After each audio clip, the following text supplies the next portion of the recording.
The next algorithm we're going to look at is called the repetitive nearest neighbor algorithm, which, as you can probably imagine, is going to be a variation on the nearest neighbor algorithm that we've been previously talking about.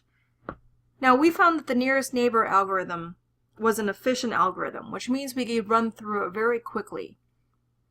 So what the repetitive nearest neighbor algorithm is going to say to do is we are going to do the nearest neighbor algorithm on every vertex. So then that means we're going to have to run the algorithm the same number of times as there are vertices.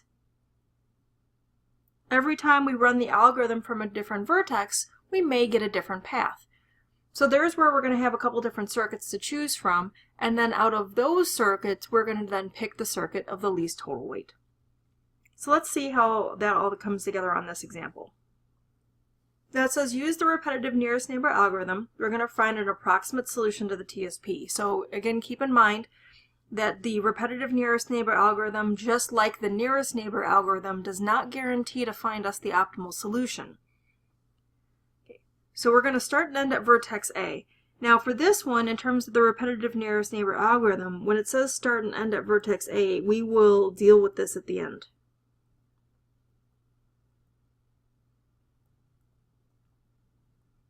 So as opposed to the nearest neighbor algorithm where we had to pay attention to that information at the beginning because we had to run the algorithm from the vertex that they're telling us to, on this one we're going to take care of this information at the end.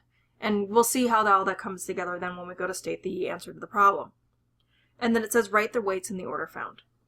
Alright, so we're going to have to run the nearest neighbor algorithm on every vertex. So that means then we're going to have to run it from A, from B, from C, from D, and from E.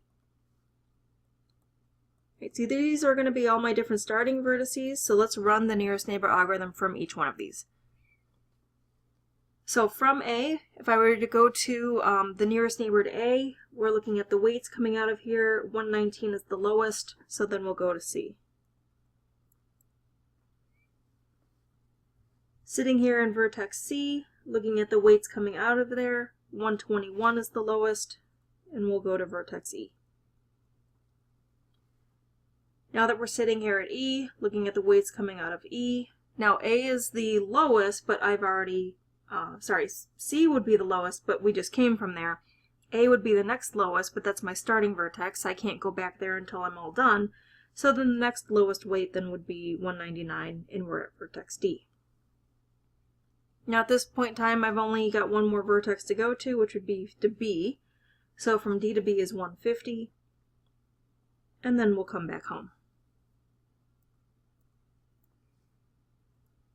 Okay, so these are the weights in the order found. If we add all that up, the weight of that tour is 773.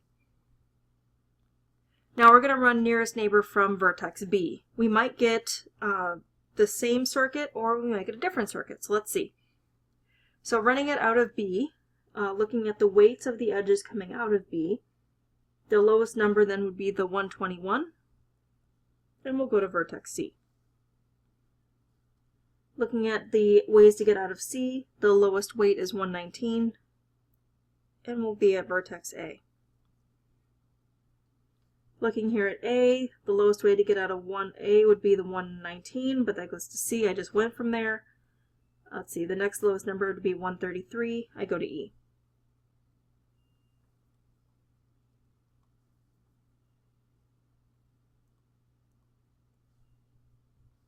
After E, we only have one more vertex to go to, which is D, which gives us a weight of 199.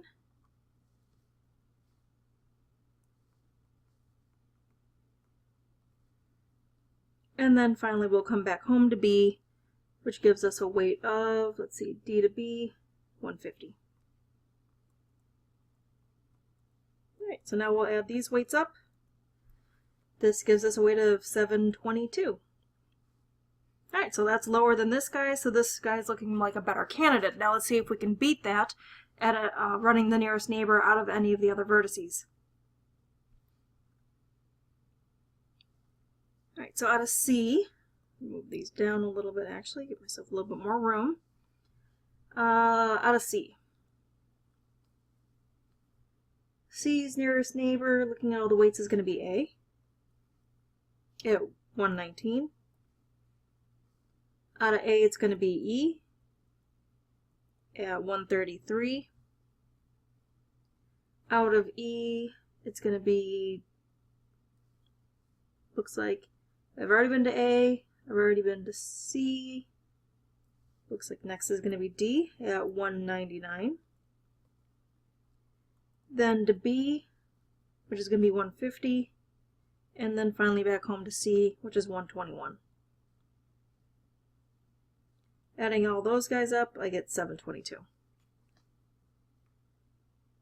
Running this out of vertex D.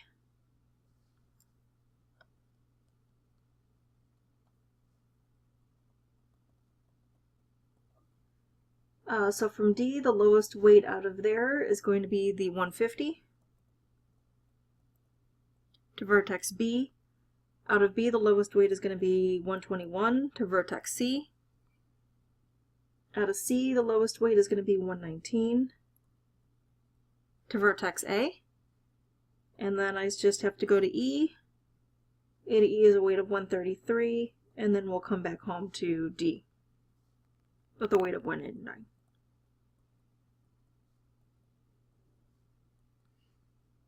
Alright, add all those guys up. That gives us a weight of 722. So you can see this process is a little bit longer than just running nearest neighbor because we have to run it as many times as there are vertices.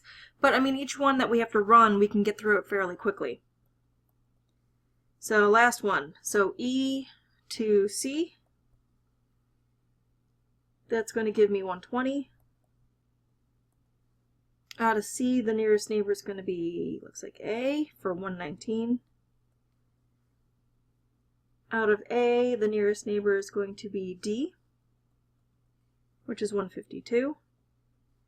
Then I just have to go to B with a weight of 150, and then come back home to E with a weight of 200.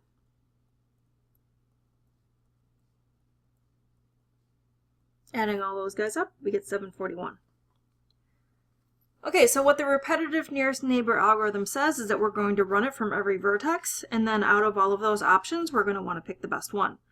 Now we can see that I have these weights of 722 repeated over these different starting vertices. So any one of these is going to be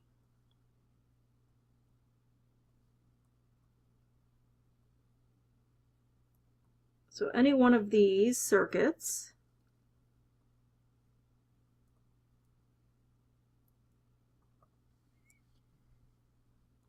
is a viable option for reporting the answer to the repetitive nearest neighbor algorithm.